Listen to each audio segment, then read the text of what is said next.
romance writer and I have no idea what to write next. That's not entirely true. I have lots of ideas.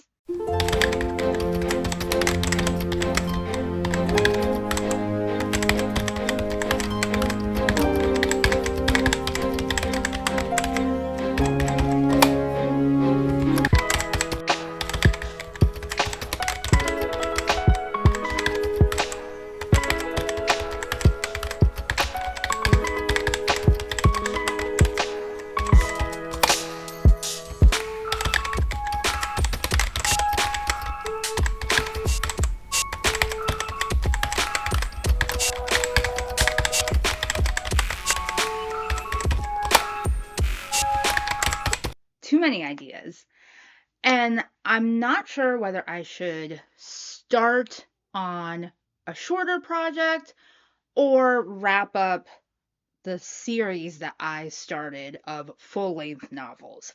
So I have considered maybe outlining the third novel in my Seducing Steel City series while also working on some short novellas, which I have precedent for.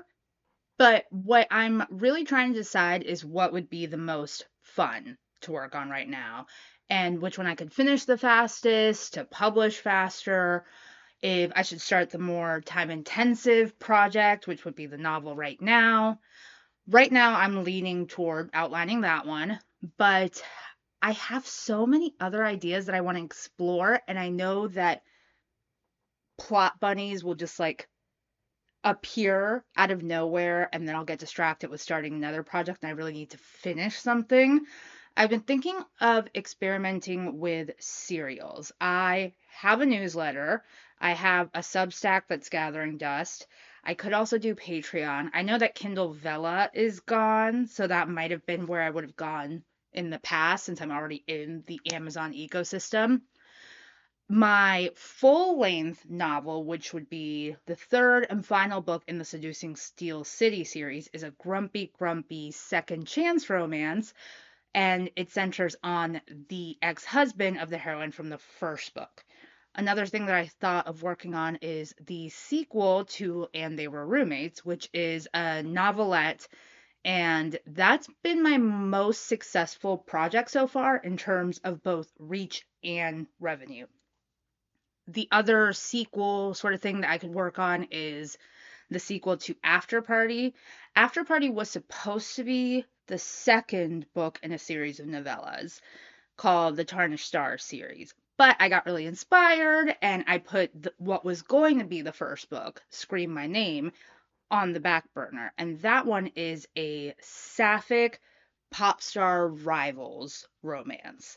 So that one is kind of ideated enough that I could probably start it, but I think that I could finish the sequel to And They Were Roommates faster because I've already worked with those characters and understand them, and that one is more of a low conflict, just vibes project, which is my comfortable zone. So I could stay in the comfortable zone, or I could write something that is completely out of my comfort zone, which is a dark romance. And I have a couple ideas for that that might be good candidates for serializing since I'm not really well versed in writing that genre yet. I've read a fair amount of dark romance. A lot of what I read last year was dark romance, and I've been really exploring that subgenre. But writing it would be a big challenge for me, and it does intimidate me. So serializing the way that I think that Ruby Dixon did with Ice Planet Barbarians might be a good way to dip my toe in, because then it's just exclusive to newsletter subscribers or people on Patreon. I could get feedback, and if it's not fantastic, then I don't have to release it. But if it has potential, then I could revise it, release it full length, and might have something really special. So the ideas that I have for that, I have one that is a female, male, scorned lover romance. And my thought was kind of like if Fatal Attraction had a happy ending for Glenn Close's character where she actually got the guy, but also maybe got the guy's wife. So that idea I was really excited about for a while, and then it just kind of stopped. Like the ideas stopped coming. And then the other dark romance idea that I've had recently is for a vigilante romance about someone who is on the run with an ex-lover after committing some some unalivings of high-profile, rich, powerful, influential people. I don't know where that idea came from. I have no idea where it came from. It just appeared in my mind and won't leave me alone. So that's one that I'm interested in exploring again. I'm very intimidated by it because there's a lot, like, dark romance thrives on plot and conflict and twists and complications. So that would be something that would really push my skills that I've been trying to develop with writing better and more compelling conflict. So we've got the final installment of my series, which I'm actually very excited about that one. I think that the heroine of that story is like the loudest character I've ever created. She just showed up in my brain and started telling me about herself. So I am people who have read the first two books really want Liam's story, Liam being the ex of Camila in the first book, who she's still friends with. So people have really wanted to see him get his happily ever after because he's such a sad sack. And I I'm pretty excited to explore that story. I have really good ideas for it, and the vibe with the projects that feel the most like fresh are second chance romances. So the sequel for Seducing Steel City, that one is second chance romance. And the two dark romances are second chance romances. So I could just go with that vibe. Even if it's not with any of these ideas, I could just really go where the inspiration seems to be taking me, which is to write second chance romance. Or I think the easiest thing to do would be to outline the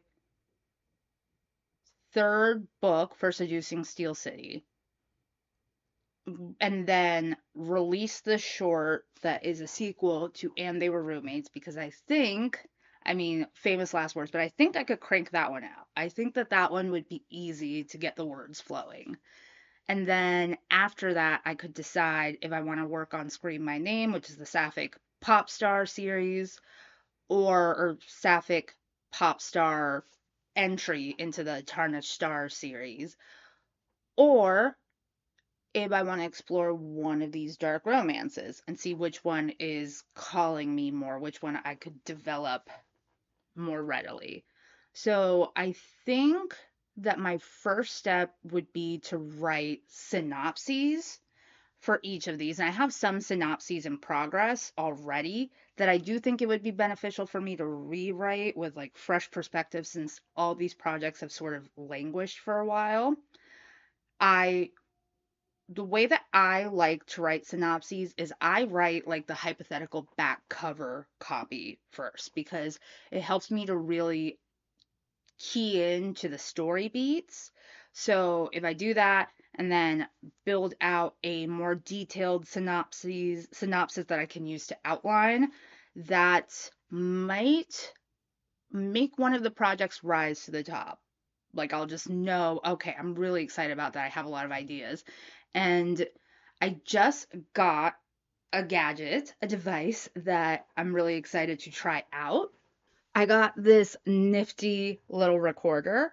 It was $50 and I want to experiment more with dictation. I talked in my How to Write Faster, Finish Your Draft Faster video that I like to brainstorm via voice memo.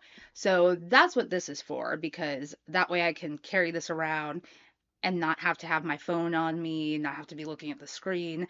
And it kind of fulfills my reporter fantasies because I used to work in newspapers, but not as a reporter. So just the idea of holding up the audio recorder and talking into it and then putting it into some dictation software sounds like a lot of fun. And it has this nifty slider button for USB so I can plug it into my computer and download the files.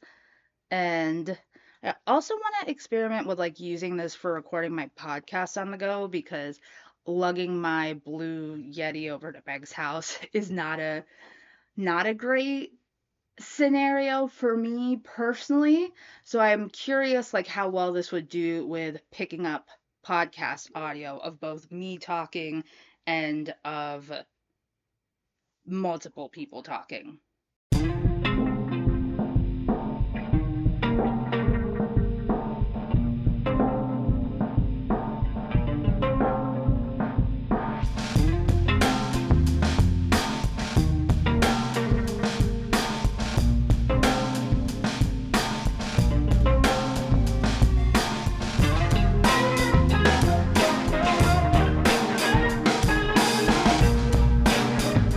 So it's been a really weird few days in the world, and I did not do what I said I was going to do, which was kind of do a synopsis for each potential story idea and see what rose to the top. Because something like already naturally rose to the top. So I think that what I'm going to work on is I'm going to write the sequel to Roommates. I'm going to outline the third book in Seducing Steel City, which I don't know that I'm going to release it this year. I might put it up for pre-order this year and release it early next. I don't know. I don't want to put an excess amount of stress on myself to get it done this year. I want to take my time with it if that's going to make it a better project and help my mental health. And I have other things that I want to work on, other hobbies I want to pursue, and I also really want to work on my copy editing for freelance clients. And I really want to attract more business in that area and do more of that this year. So I want to leave some room in my schedule for that, and that's kind of why I set my reading goal to less than like half of what I did in 2024, because I again don't want to put artificial pressure on myself to meet some benchmark that no one is expecting to hold me to other than myself. So I think that I'm just gonna see how far I can get into it this year and then reassess maybe in the summer when I want to set the release date. And I want to start outlining what we'll call Project Vigilante, and then see if I think that releasing it as a serial would be a good idea. That's what I'm leaning to. I just don't know what platform I want to use to do that yet. So we'll see. I'm going to try to get some words on the page and get back to you.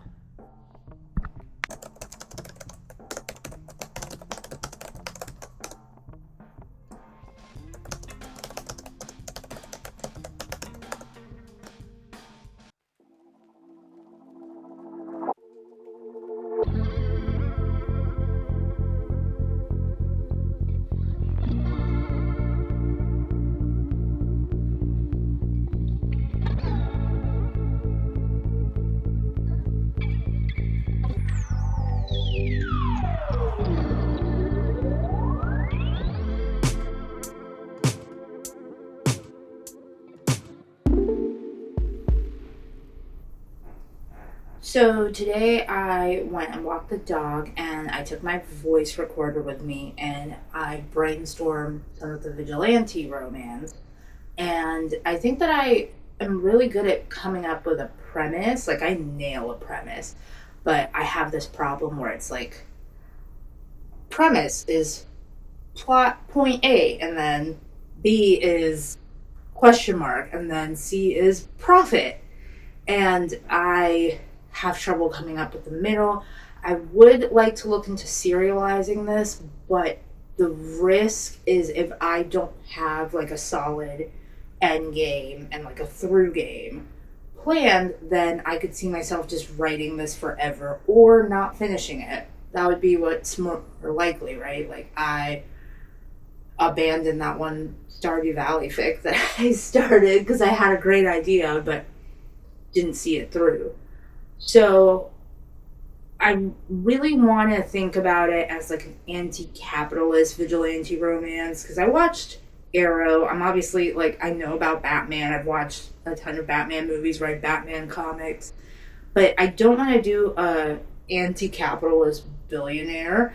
I don't want to create a vigilante that replicates the same systems of oppression and like violence against minorities and people who like have fallen victim to crime as like Batman. So I am thinking more along the lines of Green Arrow, but I don't want to have Oliver Queen as a billionaire be the model. I want a true anti-capitalist working class vigilante. And like, what would that look like? A vigilante actually like having anti-capitalist ideals that made sense and that weren't just for revenge, but that actually worked with mutual aid and community care, like a true Robin Hood scenario, like hacking CEOs and taking all their money and paying off people's student loans. Like that kind of thing is what I'm looking at. But my thing with dark romance, since I haven't written it, but I've read it, is like, I think that I'll get too in the weeds about like, but how do they not get caught doing the crimes, right? How do they not get caught doing the murders? He was the best guy around. What about the people he murdered? What murder?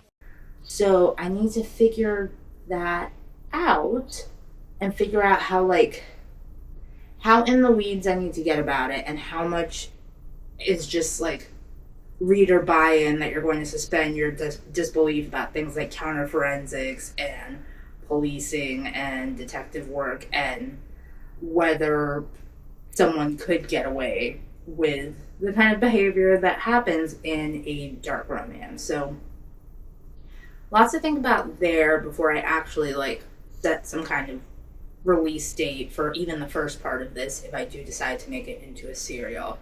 So that's what I'm thinking about, and what I'm thinking is I'm going to try to release the Roommate sequel between now and end of February probably. That's my hope that I can write that. Definitely Q1, let's say. Let's say Q1 I'll write that one, and then I'll start releasing the serial and outlining the third part of Seducing Steel City. And then after I do that, once I get like far enough into Seducing Steel City that I have like maybe 50,000, 60,000 words, then I'll think about putting it up for pre-order for next year. And that way I can really like take my time with that one and focus on smaller releases this year. So maybe focus on like what I'm going to write the first 6 months of this year, and then middle of the year evaluate what my release strategy is going to be for the rest of the year going on into next year.